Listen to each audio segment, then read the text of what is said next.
Today's lesson is a fairly significant lesson when it comes to our continued investigation of linear algebra, specifically as it relates to slope.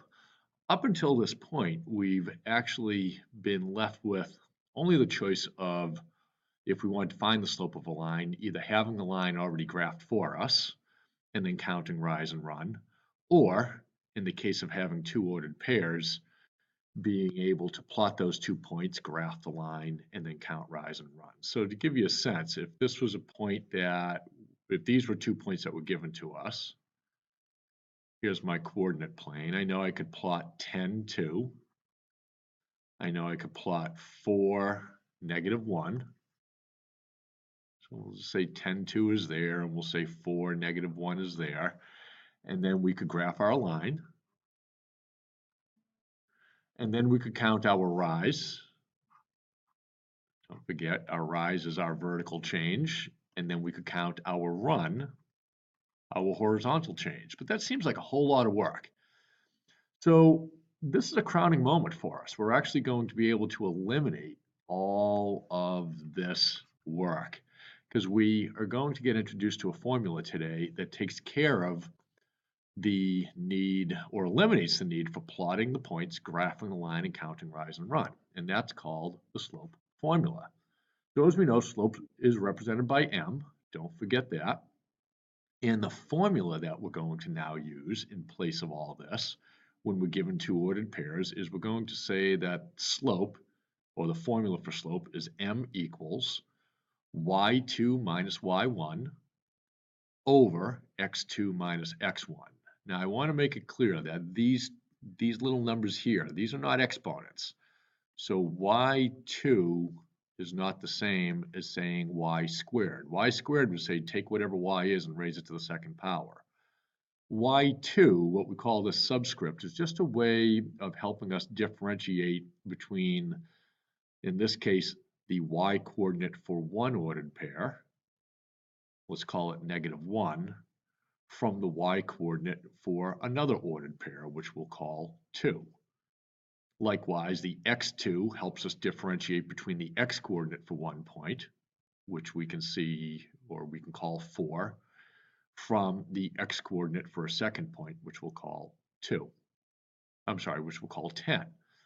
So this is a nice, neat formula, and as a result, it has a place for us to substitute everything that we know, and that's really just a matter of keeping track of these 4 values and substituting them accordingly, and then just going through the math. So what I always like to do is start by labeling my values. So for my x1, y1, or let's start with my x's, I'm going to say let's try that again. Go to my ordered pair.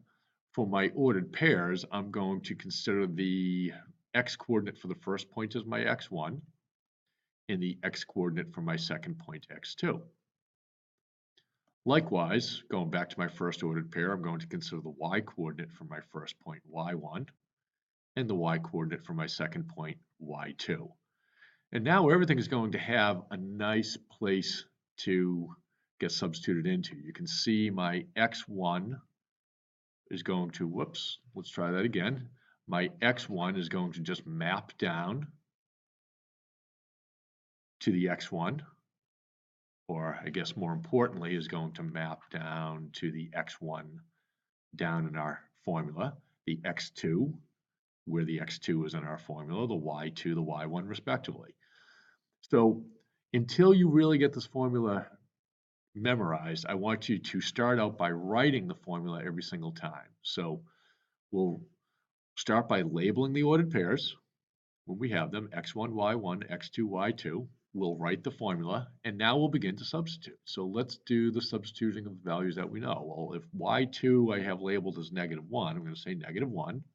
This says minus whatever my y1 value is, which is -2. I'm going to do the same thing now with my x values. My x2 value is labeled as 4, and I'm going to subtract from that my x1 value, 10. Okay, So from there, you might want to do a little bit of cleanup. If you don't like subtraction, particularly when there's a combination of positives and negatives, then by all means, change it to keep change opposite, like so. And then use your scoreboard even further if you need to. So if we need to use the scoreboard up top, I know I have negatives and positives. Both of my numbers have to keep change opposite are negatives. Whoops. I have -1 and I have -2. I have -1 and I have -2.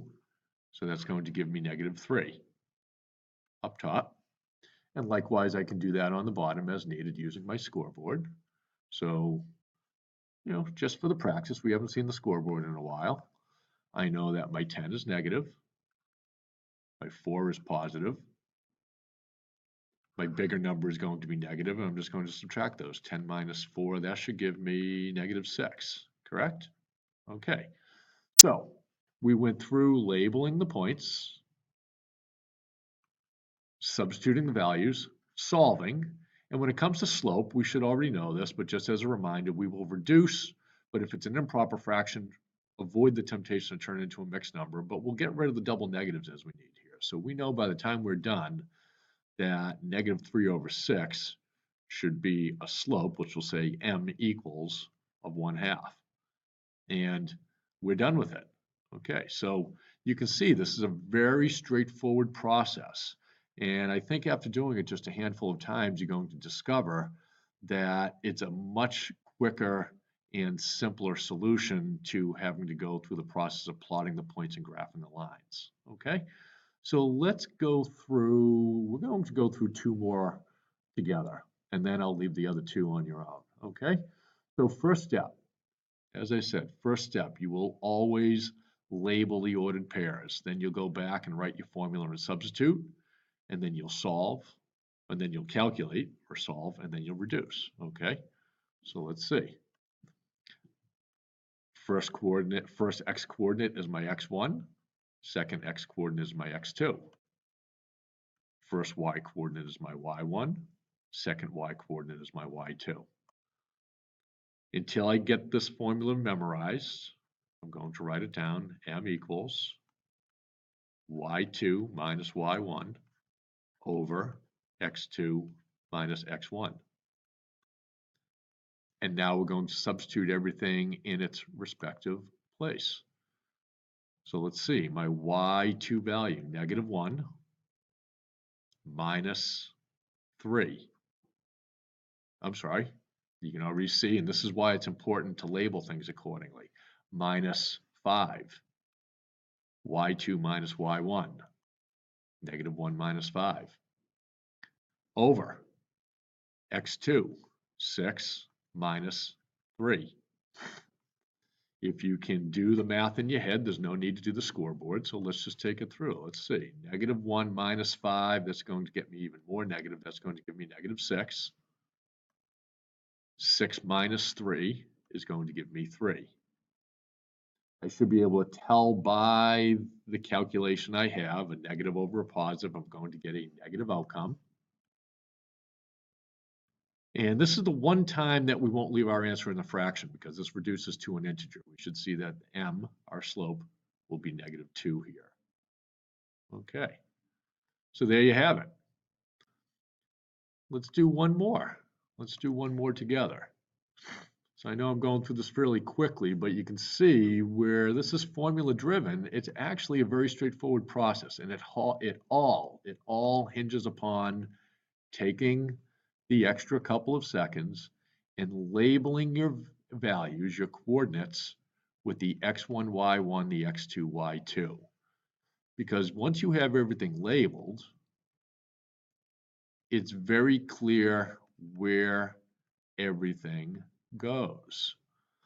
So if I can see my values in their labels and I know that there's those labels in the formula, I just need to map accordingly. So you see, as I've talked through that, I've actually taken the time and I've labeled x1, y1, x2, y2, and I've written my formula. So one more time, let's start substituting. So my y2 value is labeled as 4, minus my y1 value is labeled as 4, over My x2 value is labeled as 4. Now here we're going to have minus a negative 2. Now what I don't mind you doing here, instead of saying minus negative 2, we should know keep change opposite is very relevant, so we always want to make use of that. So instead of having to do minus negative 2 only to change it with keep change opposite, we know minus and negative turns into plus, so we're just going to call that plus 2. All right, on to the math. 4 minus 4 equals 0. 4 plus 2, because that was 4 minus 2, is equal to 6. Think about a slope. When we counted rise and run, we had a rise of 0. We weren't moving up or down, but we had a run of 6. We were moving side to side. So this should tell us we're looking at a horizontal line. And what do we know about a horizontal line? A horizontal line is a slope of 0, and that's what this will reduce to. M equals 0, and you should know that. You should know that because of the 0 right there. That's a horizontal line. If 0 were in the bottom, you should recognize that would be a vertical line, in which case M would be undefined. Okay. So I've talked you through, and you have the fully worked out steps up above, or the fully explained steps and the work to go with it up above. And I've taken you through 2 problems. So you're going to do these last 2 on your own. We'll check in tomorrow, and then we'll do more practice in class. So we'll see you then.